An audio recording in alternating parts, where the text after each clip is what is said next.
Bom, boa noite a todas, todos e todas presentes. Iniciamos hoje o segundo encontro de debates a partir da exposição atual aqui na Galeria Almeida e Deio, que é a exposição Sidney Amaral, Um Espelho na História, da qual eu fiz a curadoria. Hoje, para o nosso debate, temos uma pessoa queridíssima, pesquisadora, que também foi amiga, enfim, próxima a Sidney Amaral, que vai trazer um pouco da pesquisa dela e também das relações, né, permeadas pela obra do Sidney, que é a Adriana. Eu vou fazer aqui uma pequena apresentação da Adriana e depois passo a palavra para ela. Então, ela terá esse tempo para fazer a fala. Então, só para apresentar, a Adriana de Oliveira Silva é antropóloga e jornalista. Em 2018, defendeu a tese de doutorado, Galeria e Senzala, a impertinência da presença negra nas artes no Brasil, no Departamento de Antropologia da USP, que será publicada em livro pela editora Jandaíra.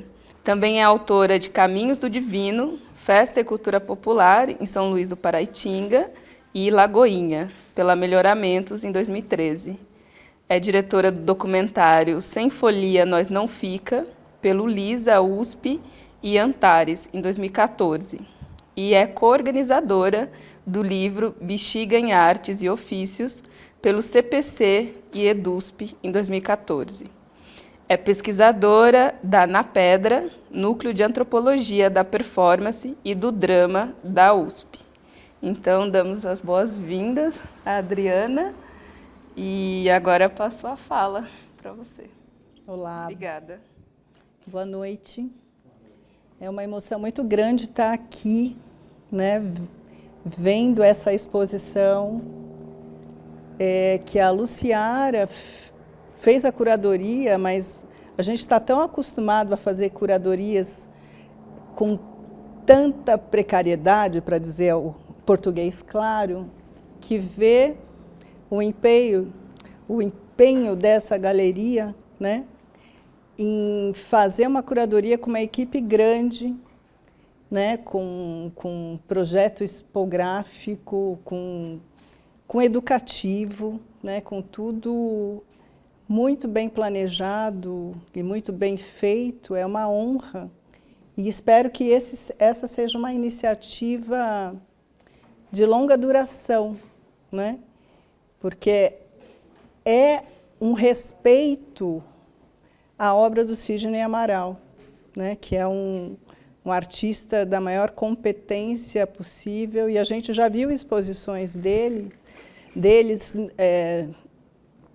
que não foram feitas com esse cuidado por falta de recursos, né? Por falta de reconhecimento que a obra dele merece, né? E a gente, então, fica bastante feliz, e eu estou muito feliz de estar aqui com vocês para conversar um pouco sobre a obra dele, né?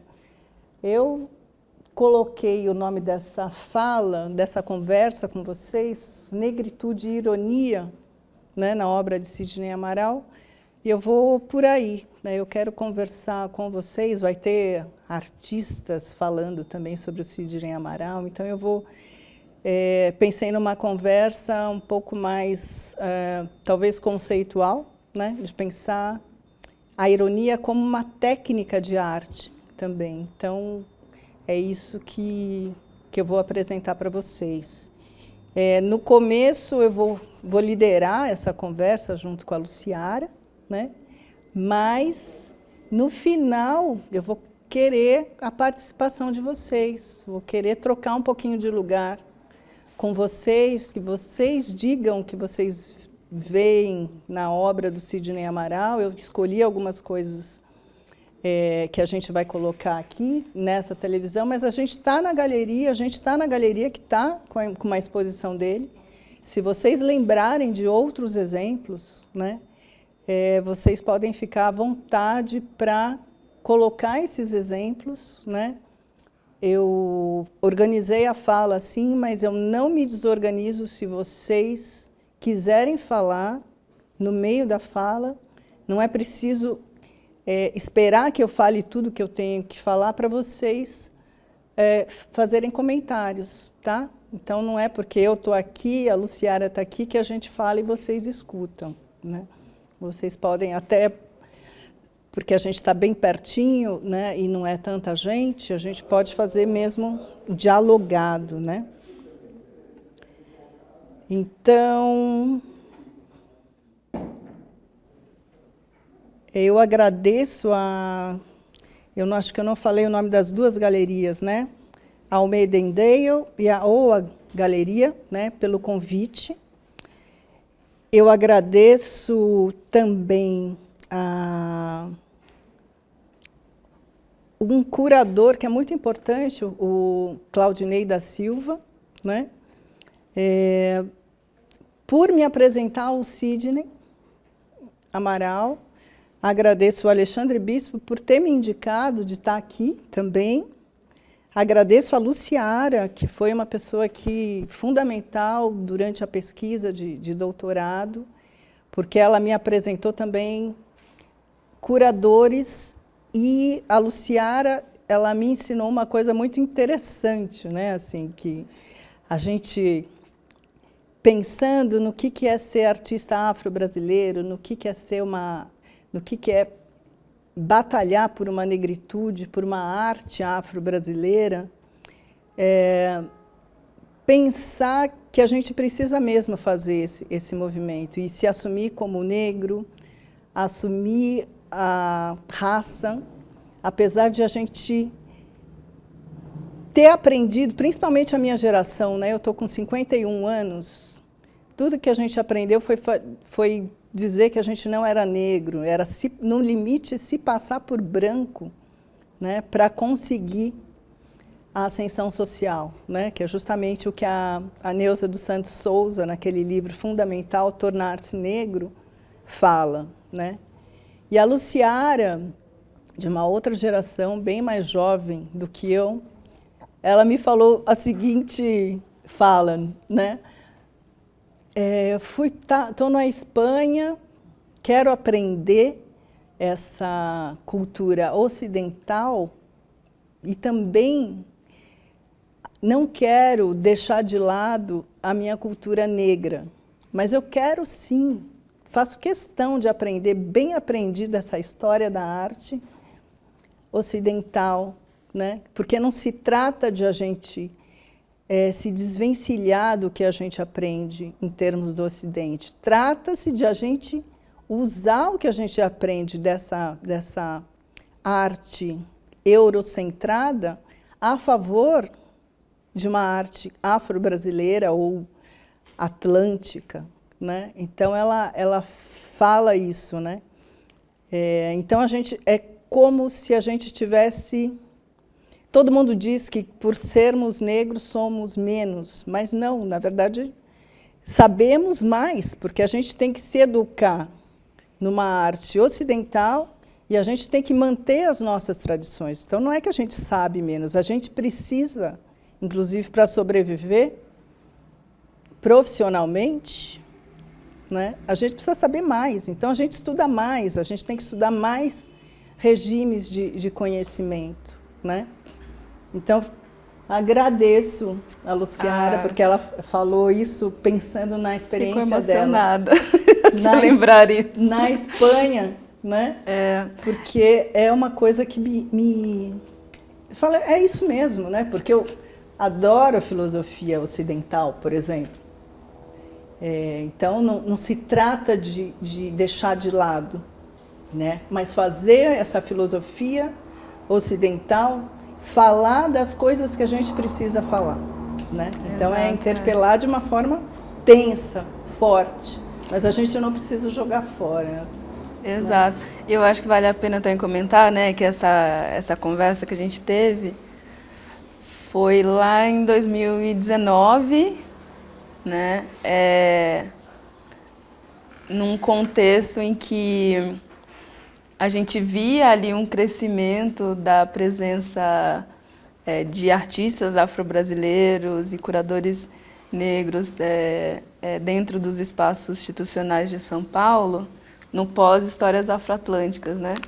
Que era o que para nós era quase que um evento semi-inédito, né? Inédito não é porque sempre esteve, né? A gente nunca está começando, né, esse processo, mas de certa forma a gente viveu ali, né? Eu começo na História da Arte 2009, um período em que não era um debate, né? E se você tentava fazer esse debate dentro da academia, dentro das instituições culturais e artísticas, a gente era combatido, né?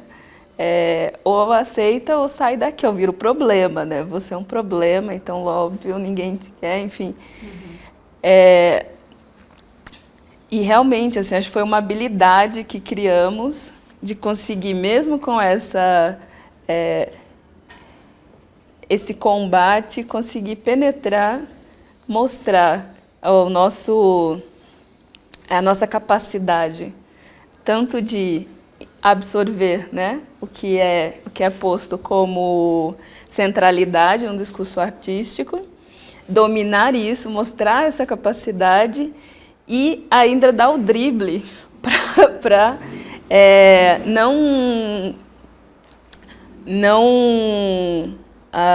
não seguir o mesmo jogo, né? Então eu acho que aí penso sempre no ramo, né? Que ele traz a capoeira como esse elemento, que é isso mesmo, né? A capoeira para mim sempre foi também esse lugar de pensar como dar esse drible para as coisas, assim. Então é esse o discurso do centro, então eu vou entender a lógica desse centro para depois puxar quem está nessa roda para dentro, né? Quem está nas laterais. E eu acho que a gente tem uma capacidade, né, de uma excelência muito grande para isso, assim. Então eu lembro dessa conversa, né, que tá documentado, foi uma entrevista e está num artigo que a Adriana escreveu para o Menelik, né? Então, quando eu estava na graduação era cobrado sempre saber mais e nunca era o suficiente, mesmo sabendo mais, né?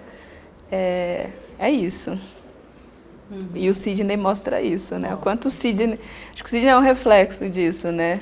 O quanto ele sempre estava ali, né, num estudo, num aprofundamento constante na obra dele e do mundo, né? É impressionante. Obrigada por falar disso. Obrigada a você.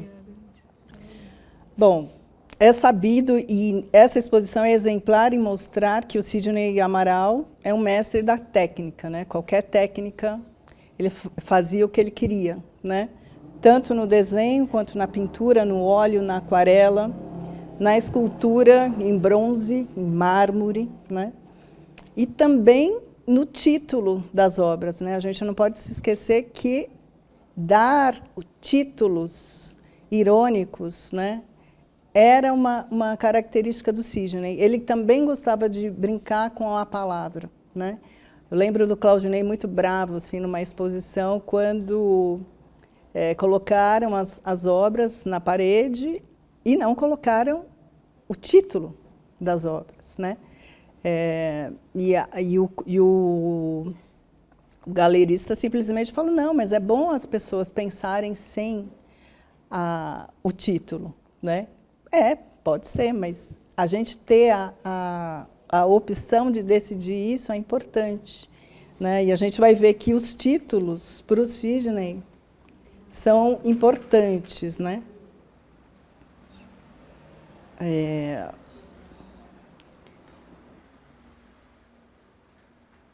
Então, a gente admira o Sidney Amaral tanto pela solução formal, né?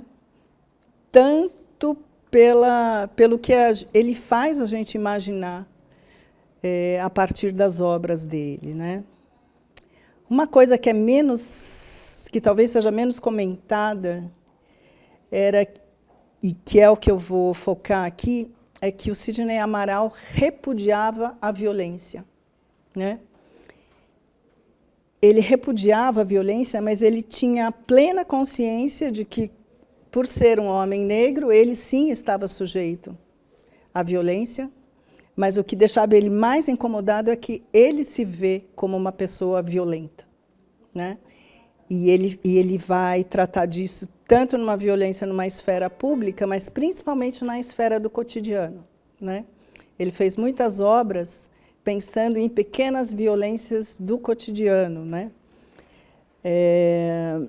E eu acho que o Sidney pensar isso e a gente olhar a obra dele a partir disso, né, como alguém que se vê como violento, é importante a gente pensar nisso também, né? Eu acho que é uma coisa que a gente aprende com ele, porque a gente está muito acostumado a pensar a violência como uma coisa de fora, né? O outro é violento, eu não sou violento, né? Ou eu sou violento como reação de uma violência que eu sofri, né? Lógico que comunidades negras e comunidades indígenas, essa violência é ainda maior, e eu não estou querendo dizer que não exista essa violência, né? O que eu estou querendo chamar a atenção é nesse incômodo, né, do Sidney em relação à violência. E nessas entrevistas que eu fui fazendo com ele durante a minha pesquisa de doutorado no próprio ateliê, ele falou muito de violência, e é por isso que eu estou trazendo isso aqui. E naquele momento, né, ele dizia que a arte era, para ele, um modo de ele, não sei se, não é compreender a violência, mas lidar com a violência do mundo e com a violência dele mesmo, né? Ano? Oi? Em que ano foi isso? As entrevistas? As entrevistas foram em 2016 e 2017. Ele morreu em maio de 2017, né? Então, 2015, 2016, 2015, 2016, né? E como a Luciara lembrou, a gente estava num momento de efervescência mesmo, um momento de muitas exposições de arte afro-brasileira. Então, antes de ir até o ateliê do Sidney entrevistá-lo, eu encontrei ele em vários lugares, né? E quando encontrei pessoalmente, e a gente fazia essas conversas enquanto ele trabalhava, foi isso que eu propus, né? Primeiro a gente fez uma entrevista mesmo, porque ele não me conhecia. O Sidney não era uma pessoa tão falante com desconhecidos, né? Então, a primeira entrevista foi meio dura, claro, normal que tenha sido assim. E depois a gente combinou de ir se encontrando no ateliê dele, e para não ficar essa coisa ele tão desconcertado, talvez eu tão desconcertada também, a gente combinou de que a gente conversava enquanto ele trabalhava, né? Essa foto foi um desses momentos, né? Que ele está justamente pintando o Malafaia, né? Está pensando da violência na política. Mas o tempo todo ele também está pensando, ele sempre me falava, a gente está falando do Malafaia, a gente está falando, e claro, tem que falar, o cara tem que denunciar, mas o quanto de nós a gente não age como ele, nos pequenos atos da nossa vida, o quanto também a gente não reprime as crianças, né? O quanto a gente desrespeita os idosos, né? Como essa violência está dentro da gente também, né? Então, o que ele falava? O que eu vou fazer? Como é que eu faço para sobreviver a essa violência do mundo, a essa violência que eu devolvo para o mundo, né? Aí ele fala que teve um dia que ele bateu um carro e quase morreu, foi um acidente, o carro foi perda total. Ele falou, eu preciso fazer alguma coisa na minha vida, assim, que precisa ser mais forte, né? Na época ele estava trabalhando no mercado financeiro, ele já tinha feito cursos de fotografia, né? Já tinha uma veia para lidar com materiais, mas estava pensando que a dele era publicidade, né? Daí ele falou, não é publicidade porque eu gosto de liberdade, e o que eu preciso compreender no mundo, o porquê acontece é a violência, né? Porque eu sou violento, porque nós somos violentos, porque o Brasil é violento, né? E o jeito que eu tenho para lidar com essa violência é fazendo arte. Porque ele dizia que acreditava que a arte é capaz de mudar mentalidades, né? Essa é a frase que ele me disse. Era isso que ele acreditava, né? Então, decidiu investir nisso, né? Mas o Sidney tem falava da arte como um meio de compreender e lidar e de transformar a violência, mas ele não relacionava isso tão diretamente com racismo, né? O Sidney teve uma formação na FAAP, teve uma formação bem branca, né, a gente pode dizer assim, e aprendeu, como muitos brasileiros da geração dele e para trás, né, a Luciara já é uma nova geração, que para dar certo no Brasil, para ascender socialmente, como a Neuza dos Santos Souza fala, é preciso embranquecer, né? Ele aprendeu isso, né? Nós aprendemos isso, né? E então ele achava que se ele ganhasse dinheiro seria o suficiente, né? Se os negros ganhassem dinheiro, seria o suficiente para o racismo acabar, né? Então ele não entendia muito o que a Rosana Paulino fazia, né? Isso ele me dizia, né? De pensar já numa arte negra, de pensar numa arte afro-brasileira, de acolher artistas, de um artista negro acolher outro artista negro e da importância de fazer isso, né? Como se os brancos não fizessem, né? É que os brancos, sendo os majoritários, não na quantidade de gente, né? Mas de acesso, já fazem isso, né? Só que esse é o dado, é o normal, né? É a regra. E aí, quando ele vai para os Estados Unidos, isso em 2012, né? Fazer uma residência. Aí ele vê os americanos, os artistas negros americanos todos fazendo grupos, né? E aí ele volta para o Brasil já falando, poxa, se eles lá nos Estados Unidos, um país muito mais desenvolvido, especialmente em relação à arte, né? Com várias galerias, né, com muitos museus, né, com um investimento em arte realmente diferente do Brasil, se os negros nos Estados Unidos estão fazendo isso, imagine como nós, negros, artistas negros no Brasil, precisamos fazer, né? Então, ele volta repensando a própria trajetória dele, né, de não questionar essa formação branca de FAAP, né? E se reunir, né, com mais artistas negros, se perguntar onde estão os artistas negros, né?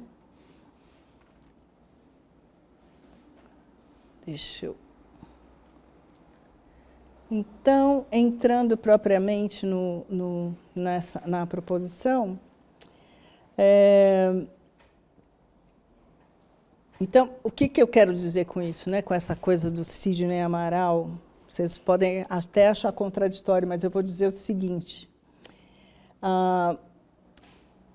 Essa construção de uma negritude no Sidney Amaral se mostra mais potente quando ele depura suas angústias por meio da técnica, né? Porque quando ele cola diretamente, né, fazer um quadro de uma violência, esquecendo o que ele gosta de fazer, de fato, ele fez obras que ele achava que eram obras fast food, por exemplo, né?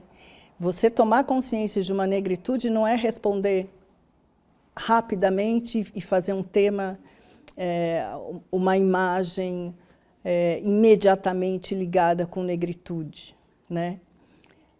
O que ele vai descobrindo, né, porque ele volta com essa sede, não, eu sou um artista afro-brasileiro, eu tenho que tratar de temas afro-brasileiros, né?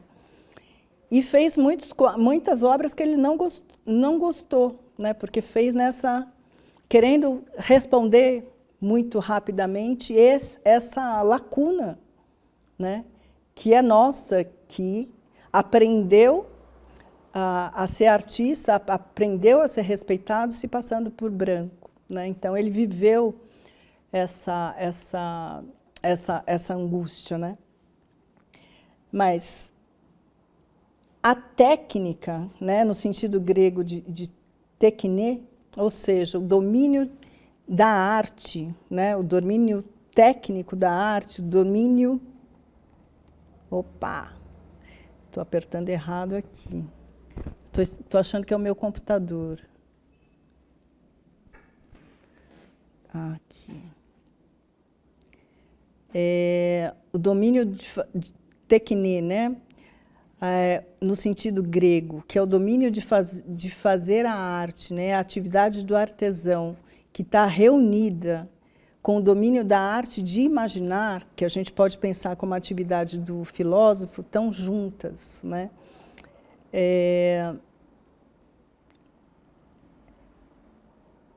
O que eu quero enfatizar aqui é que, além de ser muito bom na técnica, seja a escultura, seja a pintura, seja a escultura, talvez a principal técnica do Sidney seja a capacidade de ironia, né?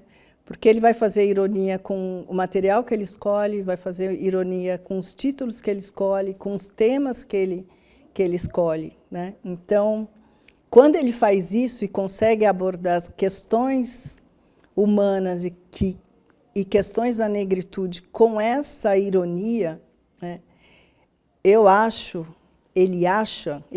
pensando junto com ele, a partir das entrevistas e a partir das obras, que ele consegue chegar nessa negritude que é mais profunda, né? Então, aqui eu coloco o nosso primeiro exemplo. Aí sim.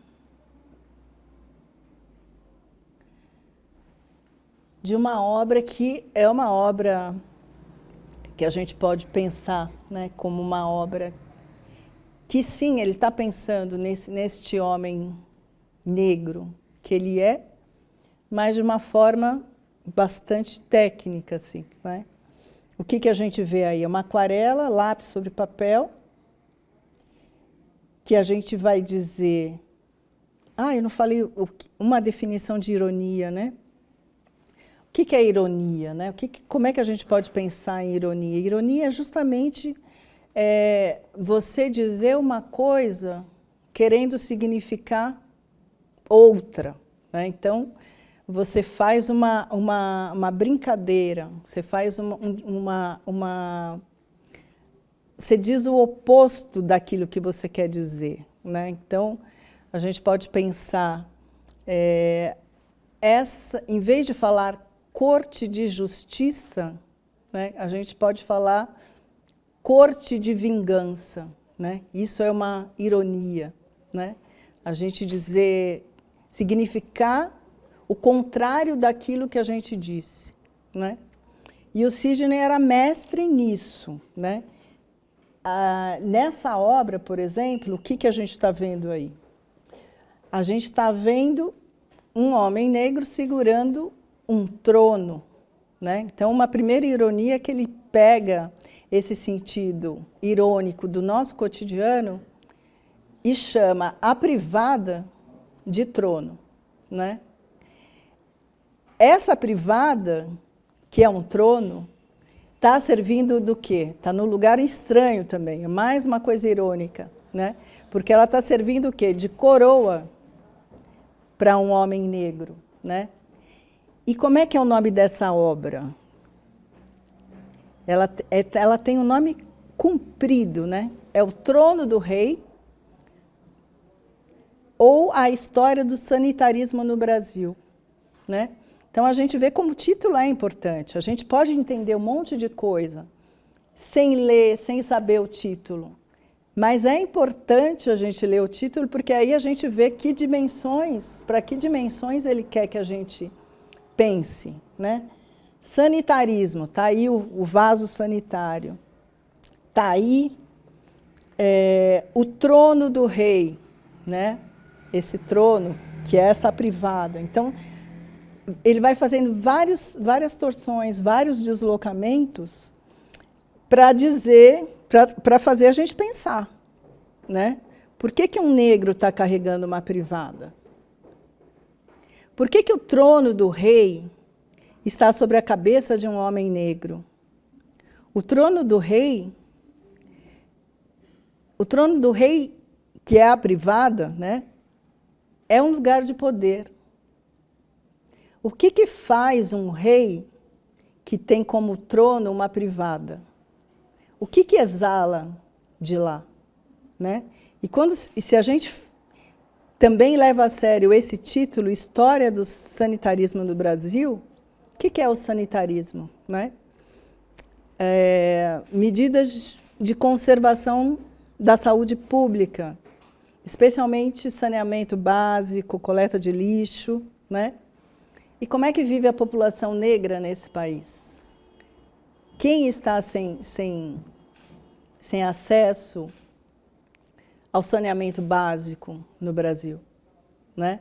Então, é irônico, né? Porque ele está aí falando, faz a gente pensar em várias coisas, né? Porque tem um dado de história mesmo, né? Os negros carregavam pinicos, bacias, né? De fezes, de urina, né? E até hoje a gente pode pensar que isso acontece, né? Porque a gente, no Brasil, a gente está muito acostumado a terceirizar, e a terceirizar para pessoas negras, a limpeza do que a gente suja, né? Quem limpa a nossa privada? Hoje, ainda, no Brasil, né? Então, são uma obra com esse título, né? Expande muito a capacidade de compreensão, imagino. Mas o Sidney também não estava falando só, né, que o partido da exposição aqui não é falar só sobre o que não está bom, né? Essa ironia envolve pensar também aquilo que pode ser. Ironizar também é pensar aquilo que não é pensado, né?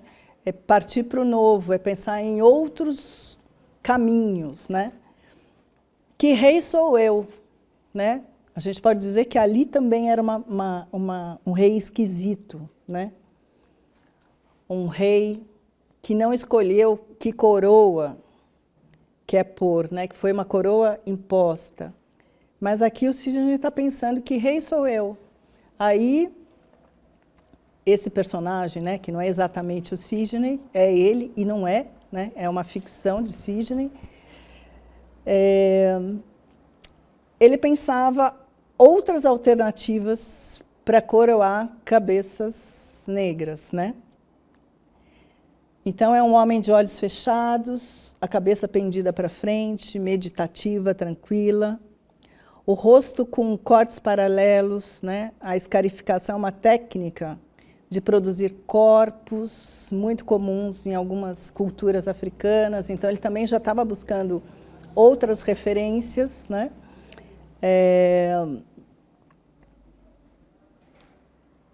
Um rei tropical, um rei brasileiro, um rei africano, um rei cuja coroa não é de metal, né? Me chama a atenção, mas plantas, pássaros, insetos vivos, né? Talvez aí demonstrando, né, que é possível ter poder, né, ter uma coroa sem ser violento, né, mas mantendo a vida.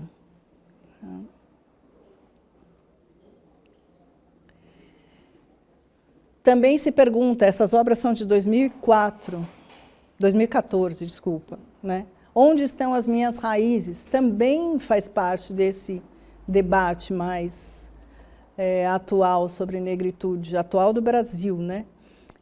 Sobre negritude. Onde estão as minhas raízes, né? E aí, raízes de bananeira, né? No pescoço, o próprio coração da bananeira, né? Que também é flor, que também é umbigo. A banana é uma fruta presente em todo o território brasileiro, né? Então, também faz pensar nessa apreço de banana, né? É um rei também que é comum, né? O que ele tem na cabeça é muito comum, né? Também está vivo. Também fiquei pensando, banana, para nós negros, sempre foi um problema, né? A gente não podia, e não pode ainda, né? Uma forma de machucar negros, jogadores negros, né? Jogar banana, né? no campo de futebol. E quantas pessoas evitaram, quantos negros evitaram, né? Tomavam cuidado de não comer bananas em público, especialmente na escola, né? Para não ser machucado, né? Violentado, né?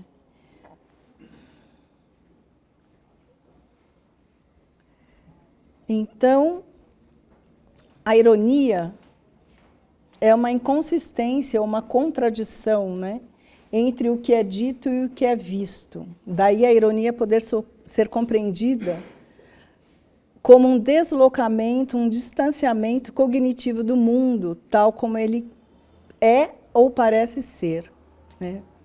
Eu vejo isso principalmente no caso da primeira aquarela, né? Que é o Trono do Rei. A ironia também pode ser uma imaginação de uma alteridade infinita, como no caso de Que Rei Sou Eu, né? Onde ele imagina uma coroa viva, né?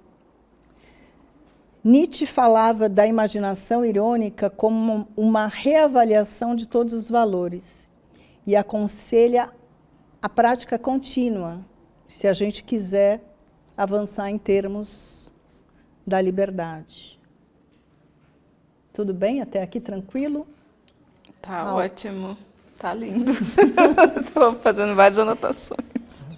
Então, eu vou falar mais de 2 obras e depois vou colocar mais 3 obras, mas essas 3 obras aí eu vou deixar com vocês, para vocês fazerem os comentários.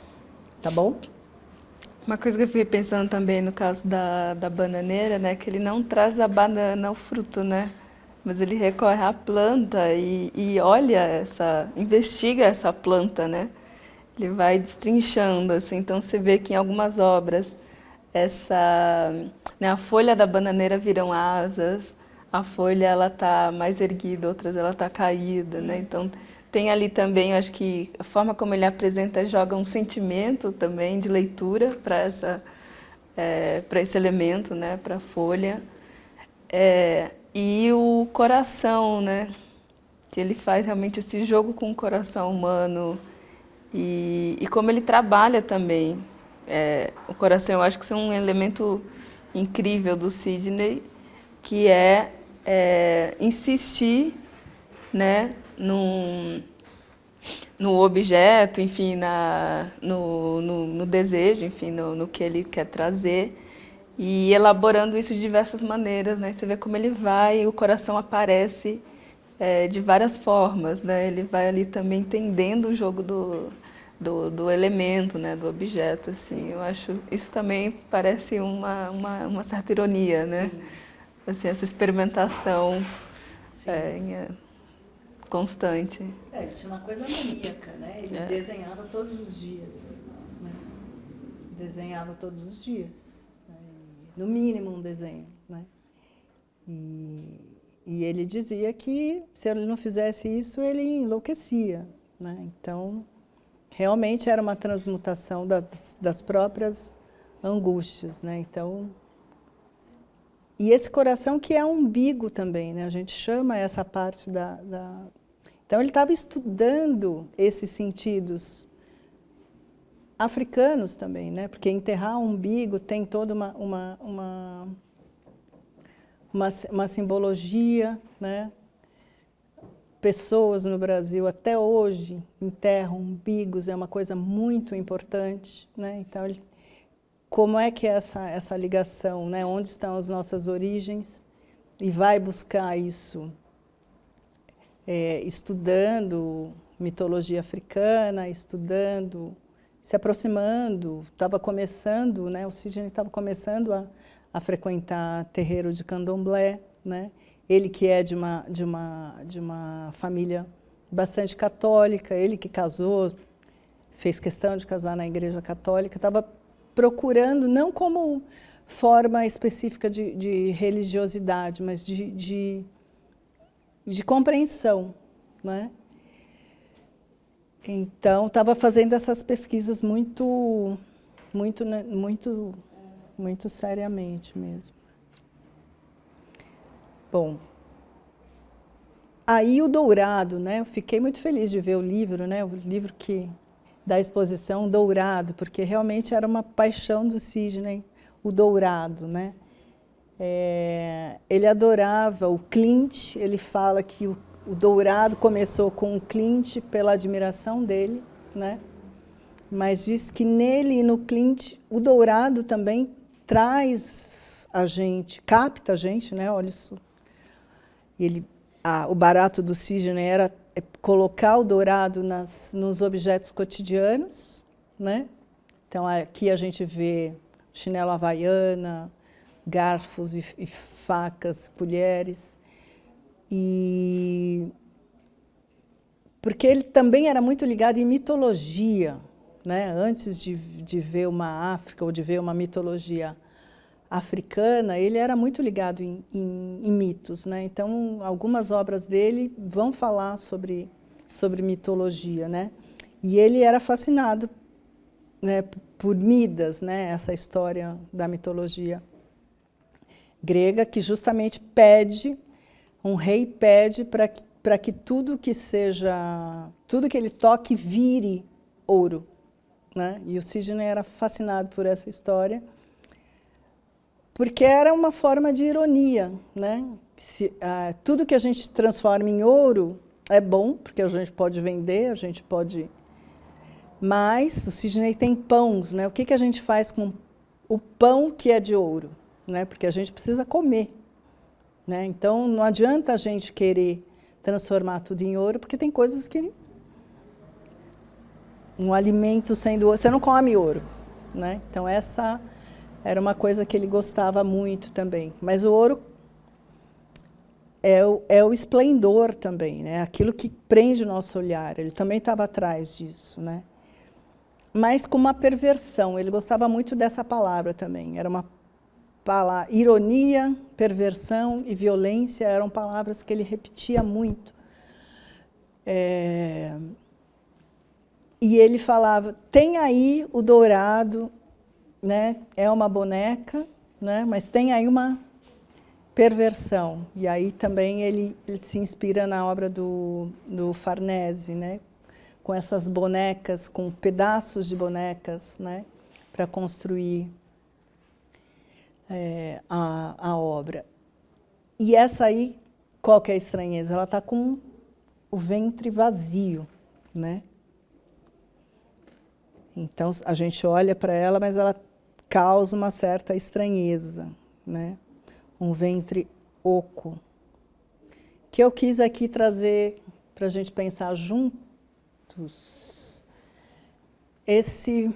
essa barriga do artista, né? Um autorretrato vazia também, né? Então, é uma aquarela fortíssima, eu acho, né? Ela tá aqui, né?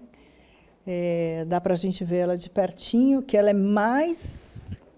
Vendo ela de perto ainda, como ela é grande, né, e vendo esses detalhes, eu acho assombrosa, né, porque você vê no chão uma menina desenhando azul, à vontade, né, tranquila. Bem do lado dela, pedaços de carne recém-caídos, talvez, desse ventre, entre aspas, né, um homem dilacerado, né, de um homem que está vivo, né, e que é acariciado por uma mão, tem uma mãozinha ali, né, nesse ventre, né. É acariciado, é reivindicado, a gente não sabe direito o que está acontecendo, né. Atrás, uma bacia de alumínio com um barquinho de papel, né, que pode ser brincadeira de criança, tem aí uma criança brincando, pode ser uma evocação forçada, né, da travessia do Atlântico.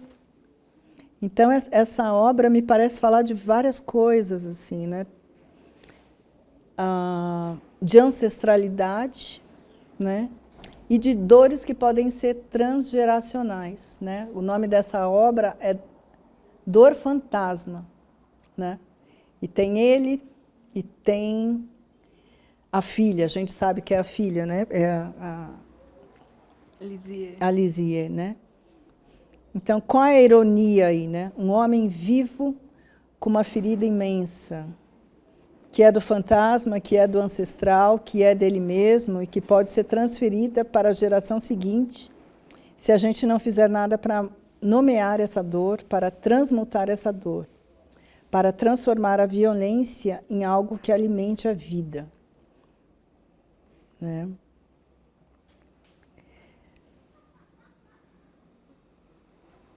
Então, como diz a Toni Morrison, que é uma artista do campo do romance, né, uma romancista, que também eu acho que, sempre quando eu penso em Sidney Amaral, eu também penso na Toni Morrison, né, porque do que ele fala, o Sidney Amaral, mesmo antes de ter uma consciência tão explícita do racismo e enfrentar isso, como ele estava fazendo nos últimos anos, ele tem um cuidado com o belo, né? Antes de tudo, o que ele faz precisa ser formalmente belo, né? Só que isso para falar de coisas muito profundas, né? De coisas muito doloridas, né? Mas esse senso estético dele é o que está na frente de tudo, né? A solução formal, né? Que é também o que a Toni Morrison faz, né, nos romances dela, né? De escrever da forma mais competente possível, para daí a gente conseguir chegar na profundidade do que foi a escravidão nos Estados Unidos, né? E ela diz, né, eu lembrei dela também, libertar-se é o primeiro passo, né? Mas a gente não pode só se libertar, né? Libertar é o primeiro passo. A gente ainda, depois que se liberta, a gente precisa se apropriar desse eu que se liberta, né? Então, eu acho que essas duas obras falam um pouco disso, né?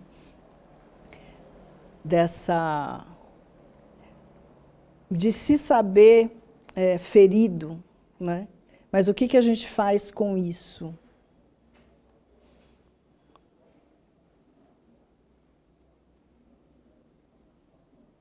Aí a gente vai passar para o terceiro momento.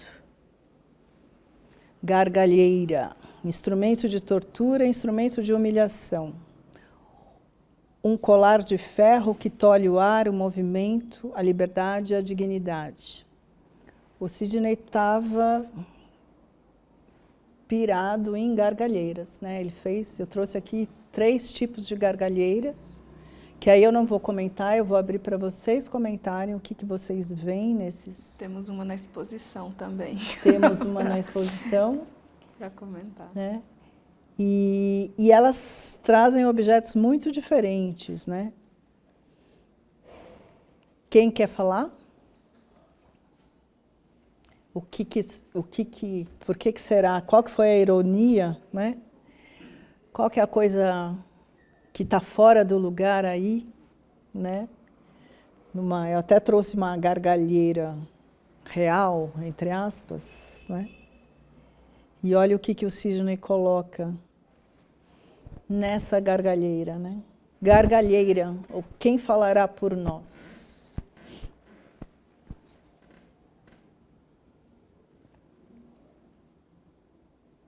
Microfones, por quê, hein? Tá aberta, gente. O microfone está aberto para vocês. Eu acredito que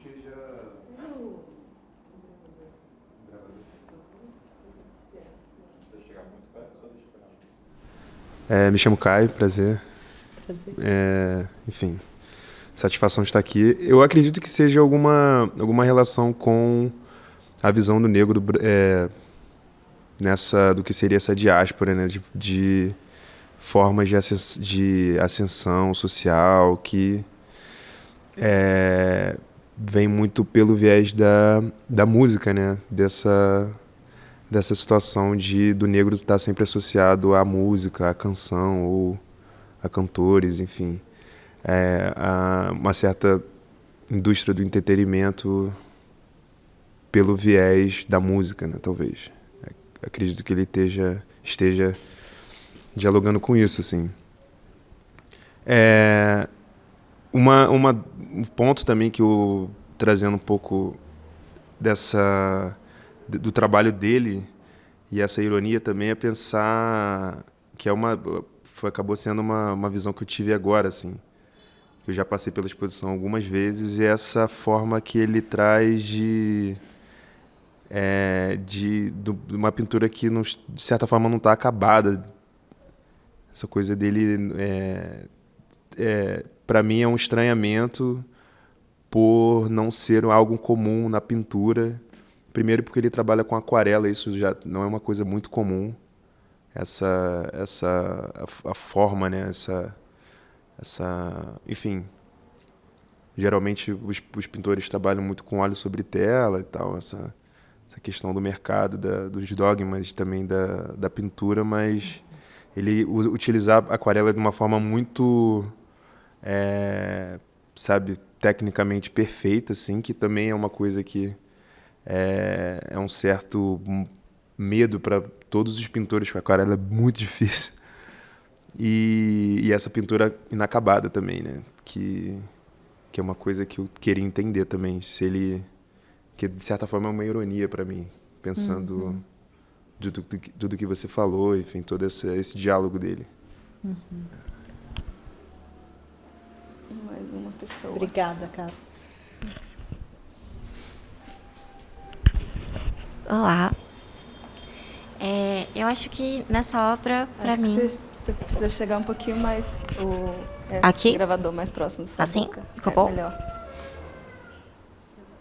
Ah, tá. Achei que era...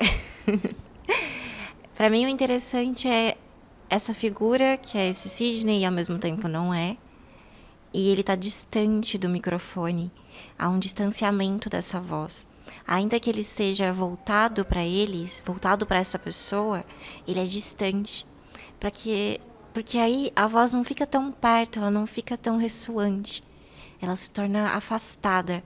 Então, quem está tendo essa voz, essa gargalheira? Quem está falando tanto? Quem está gargalhando ali? Onde você consegue ouvir?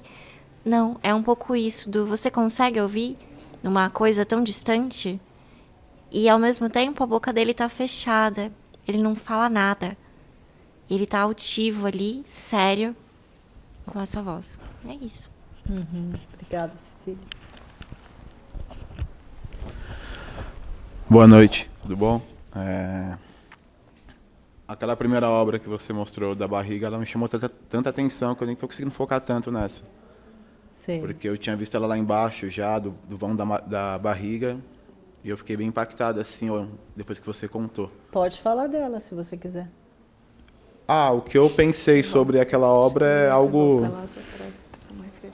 até que, infelizmente, assim, pode ser considerado comum, assim, de repente, na periferia, que é o caso de você ali sobreviver de barriga vazia mesmo, mas você fazer de tudo pelo seu filho e tal, né?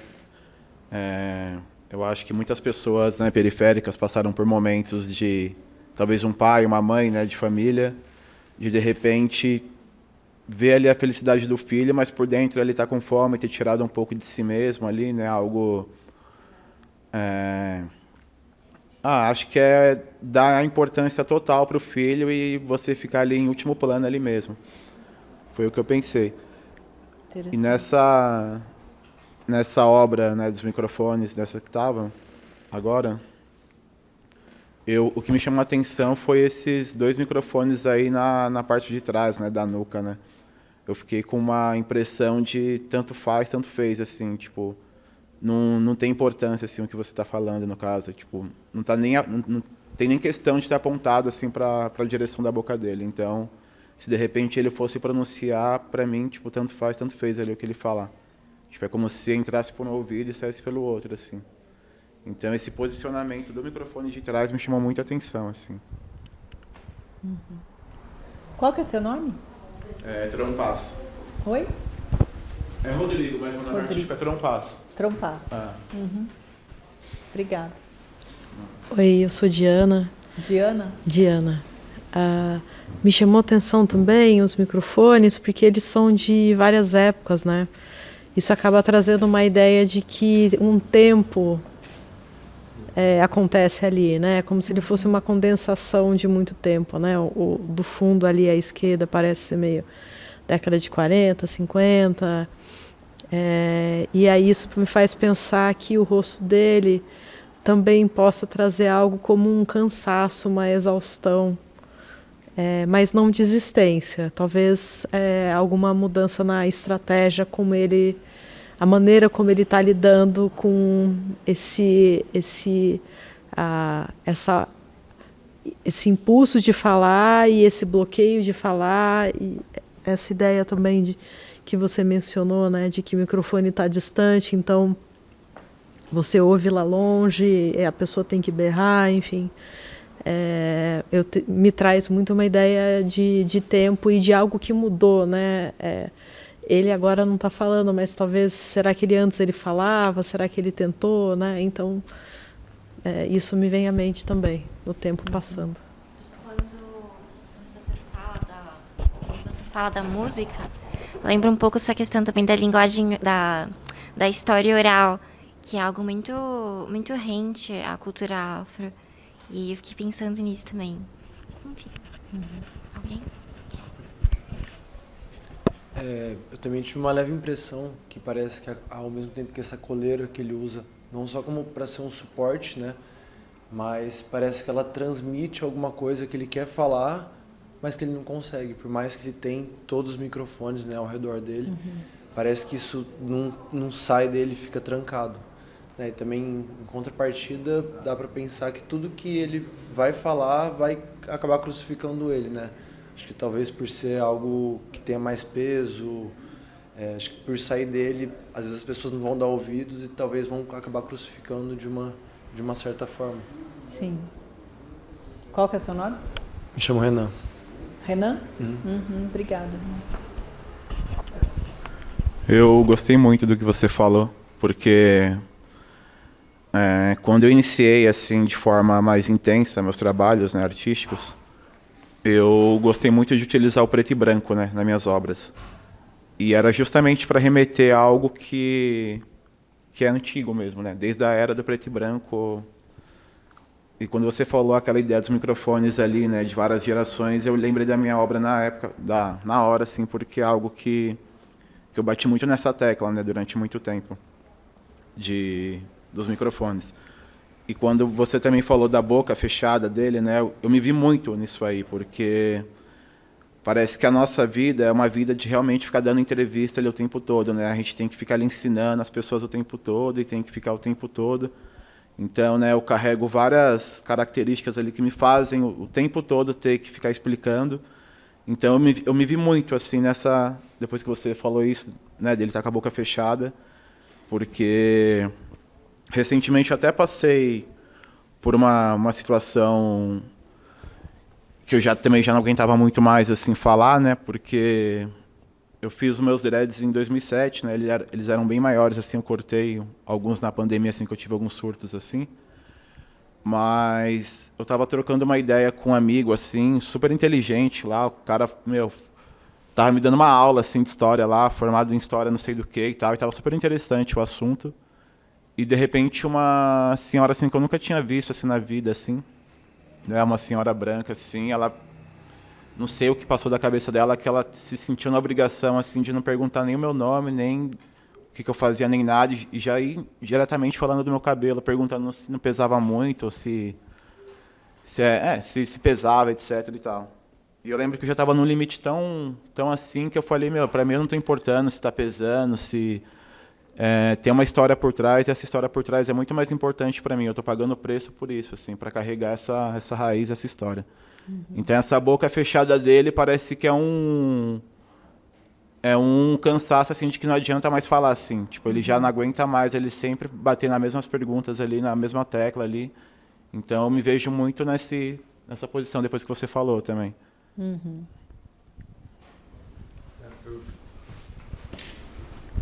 Tem uma questão que eu vendo agora também, que como é o nome do instrumento? Gargalheira. Gargalheira. É um instrumento de tortura, de separação, né? De uma forma de enfim, do escravizado ele não ter acesso, não conseguir fugir na floresta ou, enfim, onde quer que seja. E ele também de ter uma certa separação espacial entre os pares ali, né? E eu acredito também que... Não é isso, acho que ele está pensando essa questão também de reforçar esse instrumento e colocar os microfones também como uma forma de um instrumento de separação, não sei. Sim. Isso. Mais alguém? Mais alguém? Não. Não? Eu? Tô me olhando. Você. Volta pra... Nossa, Não, eu concordo com todo mundo, muito, assim, eu achei incrível as percepções. Enfim, né, e tem isso que você fala também, né, dele, Sidney, falar muito da violência, né? E me parece também isso, assim, essa concentração, ele parece que tá concentrado mesmo em não gritar, em não, sabe, fico pensando no tudo que foi colocado aqui, o quanto, né, essa gargalheira, esse instrumento tá aí pedindo, né, o tempo inteiro, constantemente para ele falar, e não, na verdade ele não tem essa liberdade, né, comentando a partir também da fala da Toni Morrison. Né? Me libertei, e a gente tem uma dita liberdade, assim, mas será que eu sou realmente quem eu quero ser? Será que eu sou realmente de fato? E mesmo quando temos a consciência, quais são as possibilidades que o mundo me dá para ser o que eu quero ser? Né? E isso no campo das artes, eu acho que traz os microfones, pensando, né, talvez aí na música, enfim, mas eu acho que também o que se espera, né, de nós também, assim, que se espera que a gente diga no campo das artes, ou em qualquer outro campo, né, o que se espera que você seja, como lidar com esse conflito, e muitas vezes a maneira de lidar com esse conflito é guardar essa violência, porque, né, aí a tentativa de manter um equilíbrio até para a sanidade mental, né? Porque muitas vezes essa fúria, ela vem em forma de violência, né? Então nos tornamos violentos também. E quantas vezes não nos vimos nessas situações, né? De sermos violentos em certo momento e você pensa depois e fala, putz, será que estava certo? Mas há todo um sistema que faz com que aquilo aconteça. E o quanto se espera, esse mesmo sistema espera por essa situação, que é a gargalheira, que aí novamente volta para nós e nos condena e fala, lá, tá vendo por que não dá voz a essa pessoa, né? Não dá o direito, porque não sabe, porque vai ser agressivo, porque tem toda uma ideia também estereotipada da nossa agressão, né? Do ser negro ser um ser violento, né? Então eu fico pensando o quanto nós nos contemos muito e segura a violência dentro de nós, o que adoece e não nos liberta para, né, não expor isso. Então eu fico pensando, né? É bem complexo. Sim, complexo, Sidney, né? Eu acho que é uma ironia muito grande assim com lugar de fala. Sim. Olha o lugar de fala onde o negro é colocado. Ele está com 4 microfones, são microfones de épocas diferentes, de usos diferentes, né? É o do crooner, do cantor, é o do jornalista, né? Mas, parece que é uma provocação. Vocês não querem falar? Tá aí os microfones, falem. Vocês não estão falando desse lugar de fala? Vocês não querem mais ser falados pelos outros, não querem mais ser falados pelos brancos? Então falem, né? Mas olha aí. Armadilha. De que ponto, o que a gente pode falar, né? Como vocês falaram, né? Vou ser crucificado se eu falar, né? Estou cansado de falar o óbvio, né? Estou cansado de dizer o óbvio, chega, né? Não quero mais falar. Então tá, né? Tem uma chateação, né? Tem um sufocamento, né? 4 microfones, né? Então acho que a grande ironia, olha aí o lugar de fala do negro, né? Que essa liberdade, né? Como a Toni Morrison fala, conquistar a liberdade é uma coisa muito importante. Agora, se apropriar dessa liberdade é outro passo ainda, né? Vou passar para o outro, não sei como é que está o nosso tempo. A gente falou de crucificação, né? O Renan falou. Uma outra gargalheira que ele fez foi com Cristos, né? Essa aqui estava ele deixou inacabada, né? Estava no ateliê dele. Outro tipo de gargalheira, né? Que aí a gente pode pensar em religião, a gente pode pensar... Que eu acho que o Claudinei falava, né? Se eu estou confundido, talvez não tenha sido o Claudinei que falou, mas de negros também são mortos, né? Então, você pode pensar isso não só como uma gargalheira de uma religião católica que tolhe o negro, mas também pensar negros como Cristos, né? Como aquele que é sacrificado também, né? Mas, enfim, eu acabei falando e era o lugar de fala de vocês. O que vocês veem aqui?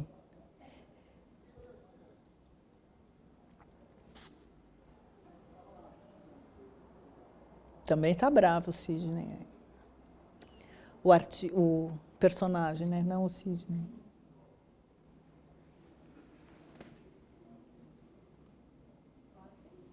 Claro. Eu acho que eu não enxergo muito bem de longe. Você falou que é uma cruz, né? É uma cruz. São 2 cruzes. São 2 cruzes. Uma para frente e outra para trás. Ok. Então pode ter um sentido histórico do catolicismo e como o Antônio Bispo diz, o catolicismo escolheu viver com essa tormenta, né? Ele optou por essa questão da violência, né? Mas também pode ser algo ligado à religião no todo, nessa fé que é aprisionadora também. Uhum.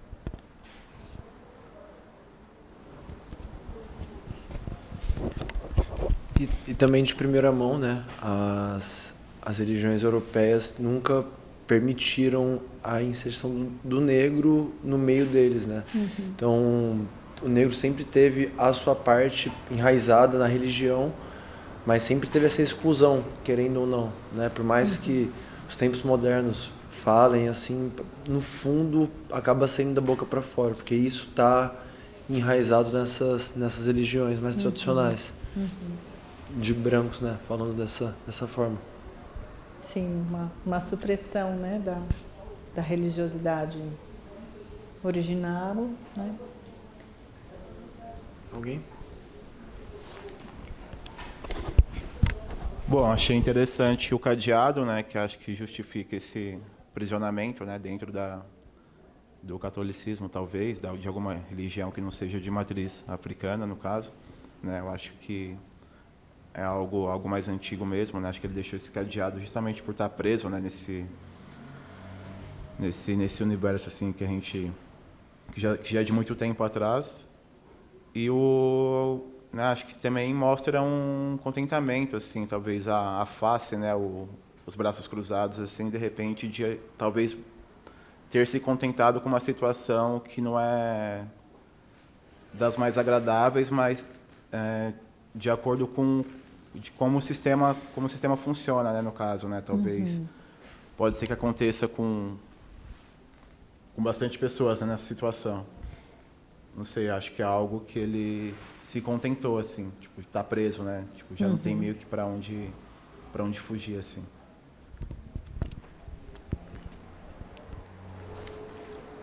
Obrigada. O que está me chamando a atenção é a cicatriz nas costas dele, Sim, né? sim. Bom, eu não sei se ele tinha alguma cicatriz, mas me parece mais que ele está mostrando as chagas dele também. Né? Ele também tem um sofrimento, carrega uma história de sofrimento. E como talvez ele se prenda, né? Como ele está preso nas cruzes, como talvez ele inevitavelmente compare essas chagas. Né? Interessante. Eu acho que é isso que eu estava tentando lembrar, que alguma interpretação que fizeram, né? Que a gente bate o olho e pensa, não, é o massacre do catolicismo, mas também tem uma identificação aí, né, com esse Cristo que é morto, né, que é sacrificado, né?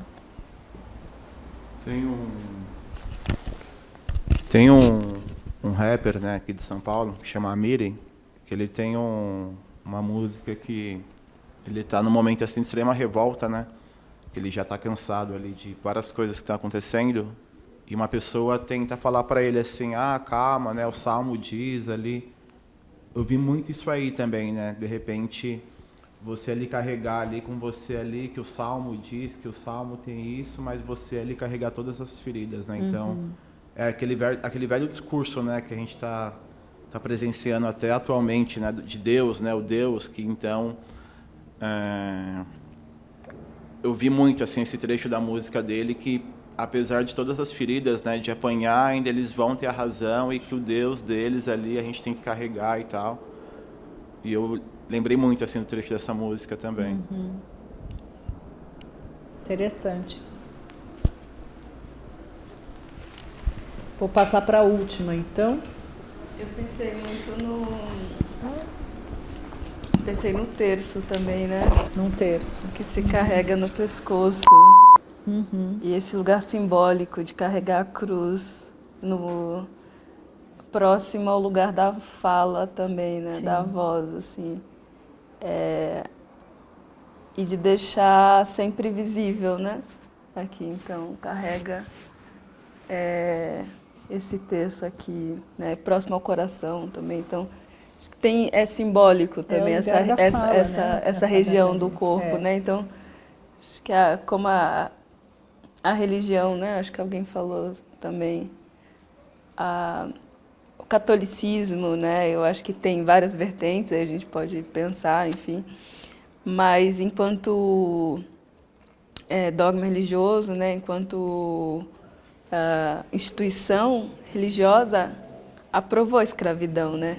Então, quanto dessa tortura que a gente sente ao ver a dor, né, de Cristo, ver a tortura que Cristo sofreu e se identifica com ele, ver a dor dele, né? E exatamente por ser um Cristo branco, e quanto isso nos distancia de ver, né, uma dor que, por exemplo, foi provocada em milhares de pessoas pela escravidão, né? Então, essa dor que o Cristo carrega não é a dor que um corpo que foi escravizado, que sofreu, carrega, né? Então, então tem algo que essa religiosidade também construiu. Quem pode ou não sentir dor, quem Sim. pode ou não ser Que cuidado, dor, quem pode ou não ser sensível, né? E, enfim, essa amarra, né? E essa que amarra, esses símbolos religiosos essa amarram. cicatriz. Sim. Mas eu acho que ele está enfrentando, viu? Alguém falou que ele está conformado, me parece que ele está assim, né? E aí, o que vai fazer? Apesar da... Parece que tem um enfrentamento ainda. Possível. Quando a Luciara ela traz essa questão, né, que foi o que eu tinha falado do Antônio Bispo, desse catolicismo que escolhe, que opta, né, por legitimar essa violência, a gente também pode pensar na própria escolha dos santos que são destinados à população negra. Eu acho que eu não me lembro direito qual que era, acho que é São Benedito. Ele não toca Jesus, há um pano. Nossa Senhora do Rosário, ela tá segurando, mas a criança, o bebê, ele quase cai do colo. Então tem esse fator. E aí na outra mão ela segura o rosário, que são os santos destinados à população afro, né? Que é esse santo sempre da lástima, esse santo que está em sofrimento também. Sim. Eu fiquei...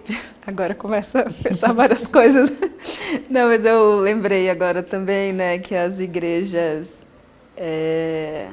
de irmandades negras, geralmente elas eram feitas nas costas da igreja oficial, né? A gente tem um exemplo que é a Igreja da Penha, né? Aqui em São Paulo, que eu moro lá. Mas a Nossa Senhora do Rosário, dos Homens Pretos, ela, né, o terreno fundo. dado é o fundo, né? Então ela tem que ficar de costas para essa igreja que estaria então de frente para Cristo, né? Então fico pensando em toda a associação, aí o quarto da empregada, né? Onde também, voltando às críticas do Sidney, né? Onde encontram-se os negros, a população negra nessa sociedade, senão nas costas, né? Colocadas nessas costas da sociedade, né? No que está escondido. Sei lá. Ok, vou passar para a última gargalheira, que essa é uma gargalheira, eu acho que é surpreendente, né? Porque como você está preso por flores, né? Como flores podem também violentar, né? Essa para mim é inédita, eu não via ela como gargalheira. Porque por isso que o título é importante, né? Talvez a gente não visse mesmo, mas depois, quando você lê o título, aí você come, nossa, gargalheira, aí a gente vê, tem até um cadeado ali, né? Então esse homem está morrendo, está sufocado por amor. Né? 2 corações, tem várias coisas. Uma flor que ele não consegue dar. Aí eu já não estou fazendo esforço nenhum, estou contando para vocês o que ele me falou, né? Estava num período muito triste, né? Pensando no Brasil, também pensando em situações pessoais, né? Mesmo quando a gente tem o amor, né? Mesmo quando a gente tem flor para dar, a gente não consegue, né? Então você acaba sendo sufocado por esse amor, né? Por esse coração duplo aí, né? Ele fala o coração duplo, porque o outro não quis, o outro não deu o coração dele, né? Então ele precisava de 2 corações, era o coração que o outro não deu, né? A outra não deu para ele, né? E não quis receber o amor, não quis receber as flores, né? E a ironia aí também é que ele se baseou num desenho do Elias, vou esquecer o nome do super desenhista. Oi? Isso. Que fez para um disco do Martinho da Vila, né? Quando ele gravou o Lupicínio Rodrigues, né? Nervos de Aço. Então, se a gente pegar o disco, o Sidney me mostrou essa e colocou para ouvir. Então, é essa música na playlist do Sidney, Nervos de Aço, que é um homem chorando desesperadamente. A ironia, né? Olha o nervo de aço, o que aconteceu com o nervo de aço? Lágrima, lágrima, né? E tem essa flor caída do desenho, né? Mas essa gargalheira é do Sidney, né? Foi porque como você diz, né? Ele é compulsivo, ele pega um motivo e vai desdobrando, desdobrando, desdobrando. Não é?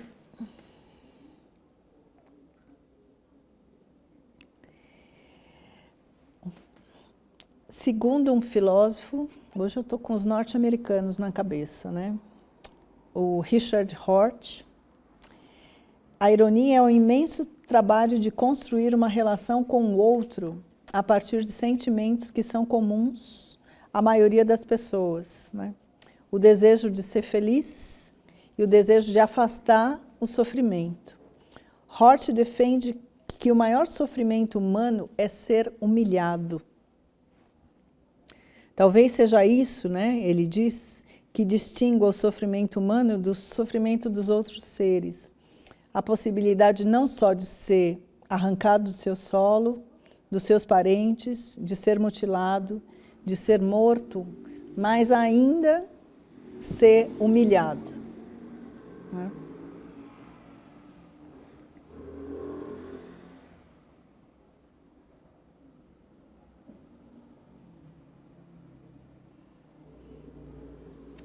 Ironizar é desenvolver a capacidade coletiva de se sentir em casa num mundo sem garantias, sem um ponto de referência único, né? Que é o que você me dizia, né, Luciara?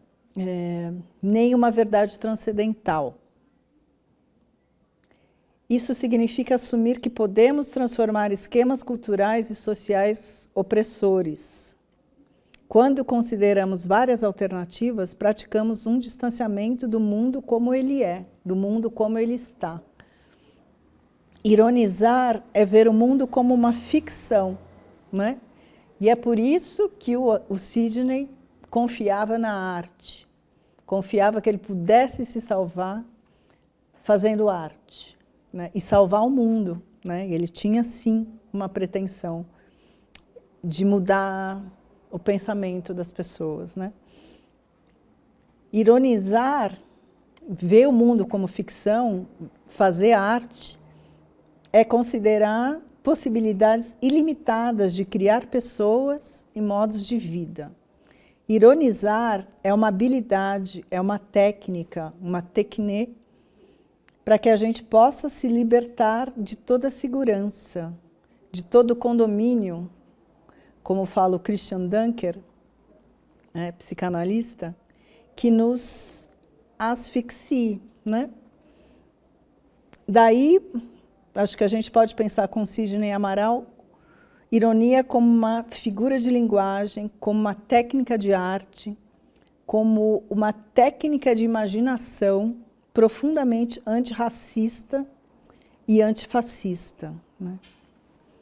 Técnica de transmutar a violência em amor, como creio que o Sidney Amaral queria quando ele se tornou artista.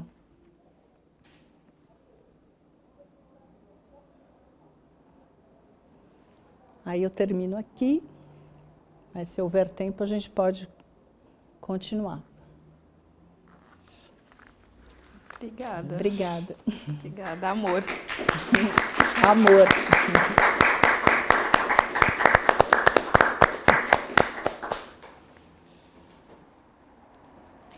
Tem perguntas?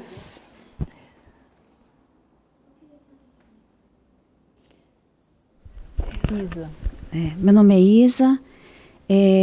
Parabéns, Adriana. Você fez um recorte muito interessante, bastante crítico. Eu fiquei pensando, achei interessante agora no final você trazer a voz de um psicanalista, porque quando a gente está vamos dizer, numa interpretação realista, porque ele vai trazer, né, essa configuração da imagem o mais próximo do realismo, e também ele dá uma ênfase quando ele também explicita o que ele quer no título. É uma necessidade, no meu ponto de vista, muito forte de fazer a comunicação com o público. Por mais que os códigos, né, da imagem sejam reconhecíveis por todos nós, a grande maioria, ele não quer deixar dúvidas. Então, ele reforça essa mensagem, no meu ponto de vista, com o título. Ao mesmo tempo, tem um recorte também histórico que ele traz, que também é social, reconhecido por todos também. Se você não conhecer aquele símbolo, você pode pesquisar, você pode se aprofundar e vai encontrar na história, seja no aspecto religioso, sociológico, antropológico, mas você vai encontrar. Então, é uma comunicação que precisa ser mais cavada, mas você encontra. Mas, ao mesmo tempo, também, eu vejo que ele também busca tudo isso também como uma construção, mostrar também essa construção do que ele é como pessoa, né? O que constitui ele como um ser. Né? Sim. Aí talvez existam identificações, como Rodrigo colocou, né? Há determinadas projeções também, né? Talvez seja do nível psicanalítico também, né? Uhum. Então você consegue também um outro nível de comunicação com o público. Uhum. Eu tenho, pela sua explanação perfeita, me levou a pensar que se ele ainda estivesse presencialmente, fisicamente, materialmente entre nós, ele ia passar por uma outra fase que talvez seja próxima a essa, reconstruir símbolos. Uhum. Né? Ao mesmo tempo que ele está se reconstruindo quanto ser, ele reconstrói todo, vamos dizer, todo aquele espaço em que ele está inserido. Né? Então, talvez a fase seguinte fosse essa, né? Sim. Do chinelo havaiano também, que todo mundo conhece, um objeto ordinário, né? Trazendo um novo status para esse objeto ordinário, para depois uma reconstrução desses objetos. Talvez, é claro, é uma hipótese que a gente nunca vai poder confirmar. Tudo que a gente pode comentar aqui podem ser todas de nível interpretativo pessoal, com nossa bagagem, com nossas projeções, porque talvez só você que esteve com ele presencialmente, fez algumas entrevistas, possa dizer, ele disse isso.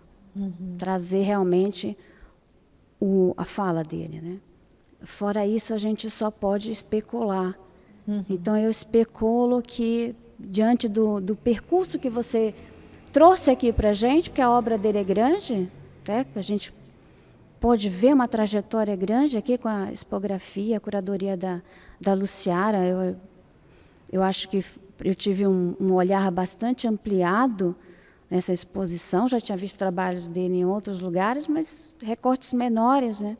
Então, isso é um detalhe muito importante dessa exposição. Se quiser conhecer um pouco mais o Sidney, né? É uma oportunidade, porque tem um recorte grande aqui. E aí, a gente, nessa tua fala, a gente foi caminhando, eu pelo menos, fui aí sendo levada a imaginar outros cenários que ele traria para a gente, né? E, enfim, vamos ver se outros, né, vão navegar também um pouco por esse território, por esses mares aí que ele trouxe para a gente, porque eu acho que aí talvez ele consiga atingir, não mais ele, mas abriu esse caminho para uma arte afro-brasileira outra. Né? Acho que ele abriu essa senda para os demais que estão aí no cenário, né? Então, parabéns esse encontro, essa fala, que mais encontros desses a gente possa estar promovendo para a gente repensar tudo, né? Todo o nosso comportamento. Tudo. A gente precisa repensar, ironizar. Exatamente. A ideia da ironia é essa. Imaginar. Obrigada. Eu acho que a sua fala é bem provocadora, porque Sidney mesmo já estava revendo coisas que ele fez, né, se pensando como artista afro-brasileiro, que ele não se pensava antes. Algumas coisas ele viu que não era ele, né? Ele estava tentando dialogar com o afro-brasileiro, que ele estava descobrindo também o que é, como todos nós estamos, de uma certa forma, né? Porque é a coisa da gargalheira, né? O que também um artista, o que se espera também que um artista afro-brasileiro faça, também é uma espécie de gargalheira, né?